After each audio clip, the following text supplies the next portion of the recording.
Hey guys, welcome to On My Shelf. Today I'm talking about two adult books that will break your heart. I read My Name is Lucy Barton a few weeks ago because one of my all-time favorite adult fiction authors is Elizabeth Strout, who is the author of this book and who also wrote Olive Kitteridge, which won the Pulitzer Prize for Fiction in 2009. My Name is Lucy Barton is Strout's newest release, which published earlier this year. My Name is Lucy Barton is about a woman, Lucy Barton, who is in the hospital with a sickness that is vague. The type of sickness doesn't really matter to the story, only to inquisitive minds like mine. But during her hospital stay, Lucy's mother comes to visit.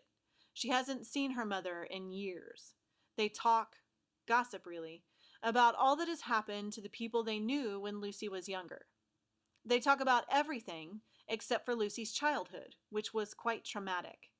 The reader learns of this childhood in asides, but Lucy can never bring it up to her mother, even though she's a grown woman and it's clear that the past is what keeps Lucy and her mother from truly bonding.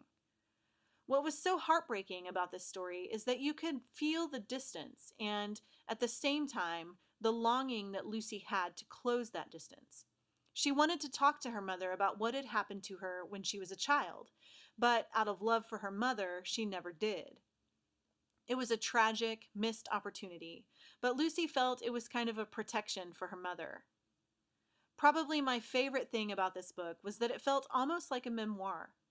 Lucy Barton was looking back at a difficult life and writing her way into hope in spite of the circumstances. The last line of the book was, "All life amazes me," and it was clear throughout the story that all of life actually did amaze Lucy Barton.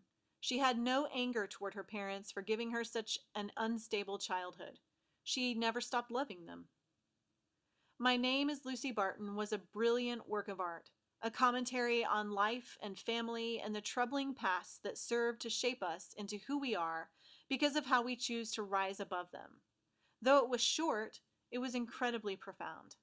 I don't think I'll be forgetting Lucy Barton for a long, long time. Another Brooklyn is a brand new release from Jacqueline Woodson, who is best known for her middle grade novels Brown Girl Dreaming, Feathers, and Locomotion, all of which have been award winners. Another Brooklyn was longlisted for the National Book Award. Woodson is serious about creating spectacular books. Another Brooklyn is about a girl named August, who runs into an old childhood friend and is suddenly thrown into a sea of memories from when she was a girl about to become a woman. She had three best friends, Sylvia, Angela, and Gigi. They shared everything. They survived Brooklyn because they took on the city and their futures together. This book was achingly heartbreaking because it examined that strange time between adult and child, when your innocence and childlike hope meets the realities of the world. Anything could happen, and it did in this book. Girls were damaged in their homes. Mothers disappeared. The madness of the world came for them.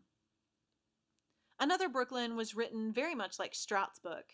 It seemed almost memoir-like, except this one was written to appear almost like a time-lapse movie, where you watch time go by and people grow older. It was a commentary on hard life and poverty. It was also extremely poetic, which is something I've come to expect from Woodson. Not only that, but Woodson is a master at characterization.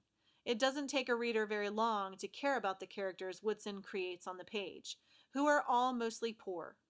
I found myself relating to them in ways I would not have expected, though I have never lived in Brooklyn and I am a white woman. But poverty is a common language, so I recognized myself in her characters. I really liked the issues that this book explored. There was the issue of poverty. There was the issue of being black in Brooklyn. There was the issue of simply being a female in Brooklyn. And there was the issue of being a black female in Brooklyn. There was the passage of time and how it changes us. There were the unexpected turns of life that show us what we're made of. Everything that this book explored was so much more than its slim pages would suggest. It was a short book, but it was a very deep one too. Here's one of my favorite quotes from another Brooklyn. Sylvia's father has just asked August what she wants to do when she grows up. But listening to Sylvia's father, I felt myself straightening my back, tilting my chin up. Law, I wanted to say, like you. I want truth, I wanted to say.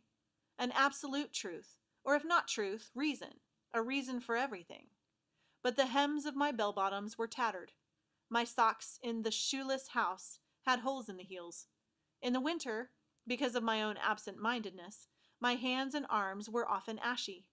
How could I even think of aspiring to anything when this was how I walked through the world? Sylvia's mother's flick of an eye said to us again and again, "Don't dream. Dreams are not for people like you." I hope you enjoyed these book recommendations. Be sure to visit racheltolson.com to see some of my best book recommendations and to get a free book from my own starter library. If you have any books you recently read that you think I'd enjoy, leave them in the comments and I'll add them to my list. For more On My Shelf, subscribe to my YouTube channel. Thanks for watching.